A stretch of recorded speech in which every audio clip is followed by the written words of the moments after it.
So we're going to be moochdocking for a little while, and I'm not really sure if you'd call it moochdocking if you're living in your own driveway, but that's where we are. So what we did is we got one of these Flowjet RV waste pumps. It's a macerator pump, and Chad from Changing Lanes did a really good video on these. This, I believe, is the older style. I don't think the new style is out yet. For what we're going to use it for here, we shouldn't have any problem. Comes in a nice case.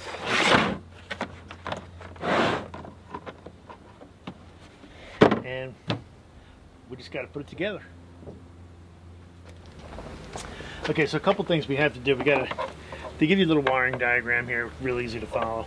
I'm using some heat shrink connectors, which they didn't include, but they gave you was just standard automotive connectors. Throw those away. Go ahead and get yourself some heat shrink connectors. Now I was trying to use this lighter. They just don't work very well. You know, the reason that we're even having to put this in is because of Hurricane Ian did damage to our house, and one of the things that it damaged was my heat gun. So we're going to use this, see if we can get this thing shrunk on here.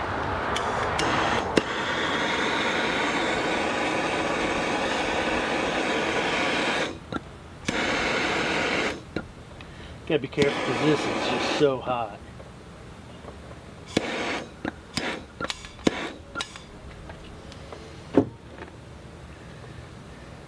But it did it.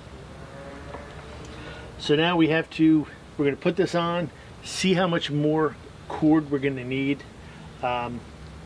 because quite frankly they give you 6 feet, and I don't have power within 6 feet of my sewer line. So I do have some line left over here from another job. I think it was actually when I put the air compressor into this, so we'll use that, and hopefully it's enough. Let me get over to the sewer line. Alright, so we went ahead and we got this hooked up. Now what I used is this is my 45 with my valve on it. I like this because I can shoot water into my tanks from the opposite direction to help clean them. So we got that hooked up, our power's hooked up. There's our switch. I ended up actually adding about 10 feet of cord, and it's wire that I had. It's tin, so I'm assuming that I had it for the boat. But that's that. A couple alligator clips to get power. So keep in mind that if you're going to do this, you want to have 2 alligator clips. They are not supplied. It's going to come with 6 feet of line of wire. So you're going to need to figure out how much more you're going to need to get to your power supply. Now, my power supply isn't far. This isn't a huge trailer, but you'll have to measure yours to see exactly what you need. First thing I want to do is I want to go ahead and check the flow. I just want to see what kind of flow this is pushing out at the other end. And then I'll show you what I did inside. So to do that, we're going to open up this valve and we're going to hit this button. And take a walk.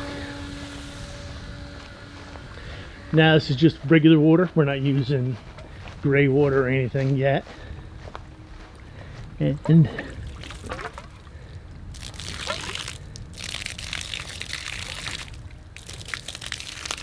it's not a heavy stream, which is good for the way I'm going to hook this up, which I'll show you. Okay, now keep in mind, we are moochdocking at our own house. If you go to a friend's house, they may not let you do this.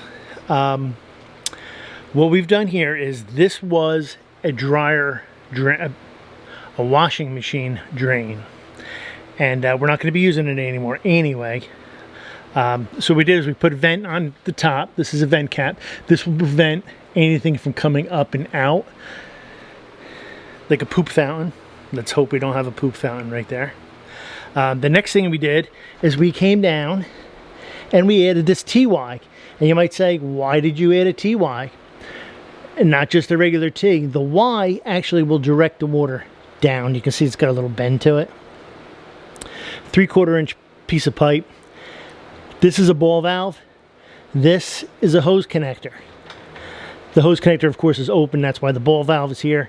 This way we don't have to worry about any sewer gases creeping their way out when we're not using it. So in theory, we're going to hook the hose up to there, open that ball valve, and we're going to go ahead and shoot our water through. Now, the house is tore apart right now, as you can see from the hurricane. So we had to make sure we put caps on all of our sink drains. Our sink drain, as you can see, is a little bit high. So the water is going to come down through here. And I'm not sure of the pitch, but if there's not enough pitch, it could come out there. I don't think it will come out at any of the other sinks. I did put caps on them. Again, I'm trying to prevent the poop felon. So let's go ahead and hook that hose up here, and we're going to put regular plain water through first. Okay, our hose is connected, and let's go turn on the water and see how that works. Now, the one thing that I am able to do is I am able to do this with just plain fresh water in the beginning, which is good, because if something leaks, it's just city water.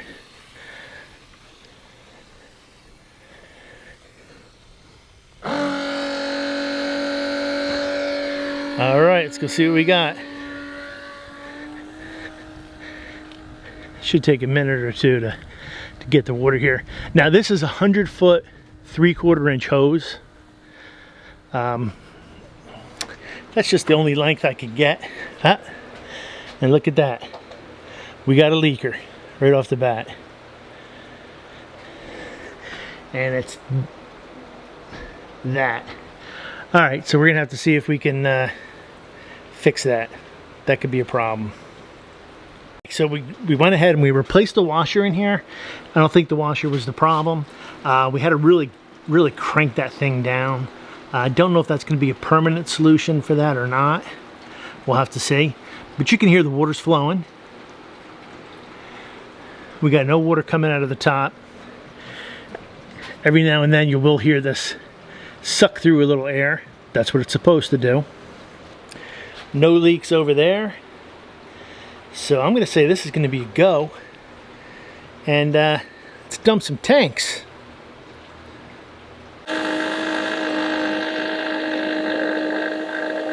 I know there's somebody inside that's waiting for this. We're going to go ahead and just dump part of our gray tank. Shut this off. Oh, look at that. That's all the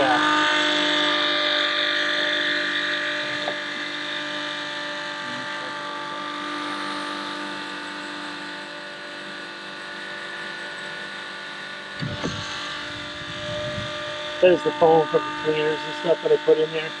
We just came back from St. Augustine. So what I like to do is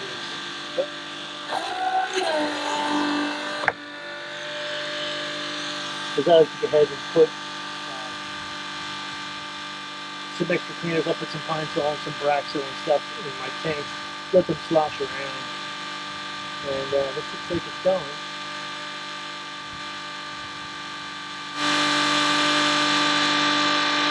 In that short amount of time, we actually drained down to 44%. So I'm going to go ahead and close this off, and I'm going to see what happens with the black tank. Might not want to watch this one.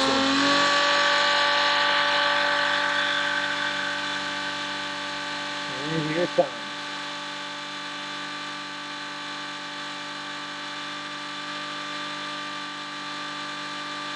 Yeah, the one thing we've been trying to do is use a lot more water. Whereas usually if you're boondocking, you're trying to use as little water as you can. But in this case, we're trying to use the most water we can because we know we're going to be pumping it with the macerator pump. Now I am a bit of a fanatic with my tanks. I will flush my black tank every time. Just about every time.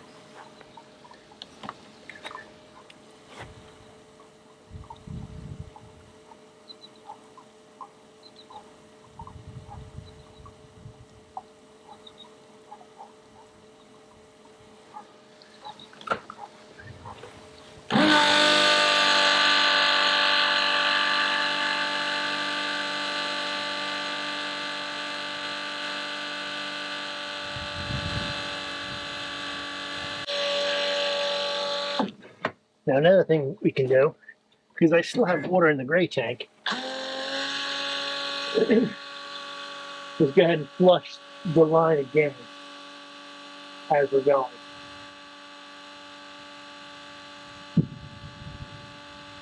Because you worry about your solids, your toilet paper and stuff like that getting caught up in that hose. There's a 3/4 inch hose, biggest hose that I could find. I'm sure they make bigger, but you don't even want to mess with that 3/4 inch hose. What I'm doing here is I'm back feeding it to my black tank, which is clean, as you can see, but I'm also pushing the clear water through the hose.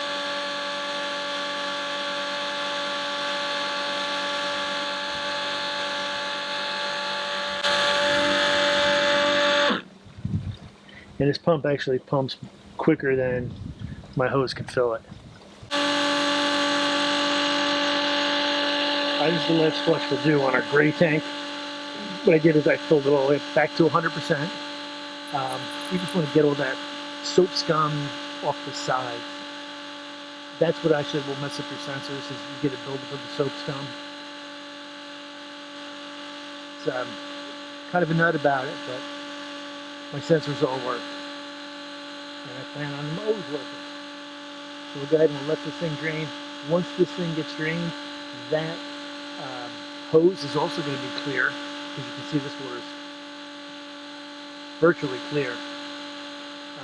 But we're going to leave that hose hooked up because we're going to need to use this again. We'll be Moochdocking here for a couple months. So if you have any questions, put them in the comments below. I'll see if I can answer them. I will also link Chad's video from changing lanes. He did a I think he's done 2 videos on this. Real good, very informative. He does a good job. Take a look at those videos, and I hope this helps you out, and see you down the road sometime. Thanks. I want to give you a quick update on this Flowjet here. We've been using this now for 5 months, and it stays right where you see it. I leave it hooked up all the time except for traveling, even though they gave me this nice case, which I think the intention is to use it and then put it back in that case. But nope, we leave it hooked up. So it's been hooked up out here in the weather. The only thing I have done to it is I did put this wire loom on top of everything. The reason I did that is the red wire was starting to turn orange. So I figured the sun was starting to get to it, so let me go ahead and protect that. Otherwise, we've really had no issues with it. The only issue was when I broke this right here. Again, I did that. I did get a new piece. I haven't replaced it because, you know, I keep it propped up under those boards now and it doesn't leak. So, yeah, 5 months continuous operation. And I would say you're probably talking about 4 or 5 times a week we're running it, at least dumping the gray tank. Now I know one of the issues with these people talked about was the circuit breaker cutting out, and I have managed to do that. It's a rare occasion. If I'm really going overboard with flushing the tanks, where maybe I have this pump running for 20 minutes, it might kick off for a few minutes. That's it. Otherwise, I'll tell you what, if you need to have a macerator pump like this, that Flowjet is well worth the money.